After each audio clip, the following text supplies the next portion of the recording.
ঢাকা ৮ আসনের আমার প্রিয় এলাকাবাসী। বিএনপির স্থায়ী কমিটির সদস্য ও ঢাকা ৮ আসনের সংসদ সদস্য মির্জা আব্বাসের শারীরিক অবস্থার উন্নতি হয়েছে। বর্তমানে তিনি মালয়েশিয়ার প্রিন্স কোর্ট মেডিকেল সেন্টারে চিকিৎসাধীন রয়েছেন। বুধবার সন্ধ্যায় বিএনপির মিডিয়া সেলের সদস্য সাইরুল কবির খান এ তথ্য নিশ্চিত করেন। এই খবর প্রকাশের পর সামাজিক যোগাযোগ মাধ্যমেও বিষয়টি নিয়ে আলোচনা শুরু হয়। এ সময় মির্জা আব্বাসের সাবেক রাজনৈতিক প্রতিদ্বন্দ্বী ও এনসিপির মুখ্য সমন্বয়ক নাসিরউদ্দিন পাটোয়ারি নিজের ফেসবুক আইডিতে একটি ফটোকার্ড শেয়ার করেন। সেখানে তিনি লেখেন, fight the arts and come back comrade. তার এমন পোস্ট রাজনৈতিক অঙ্গনেও বেশ আলোচনা জন্ম দিয়েছে।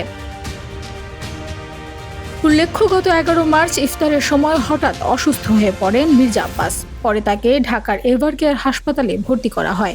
সেখানে তার মাথায় অস্ত্রোপচার করা হয়। পরবর্তীতে উন্নত চিকিৎসার জন্য প্রথমে সিঙ্গাপুর এবং পরে মালয়েশিয়া নেওয়া হয়।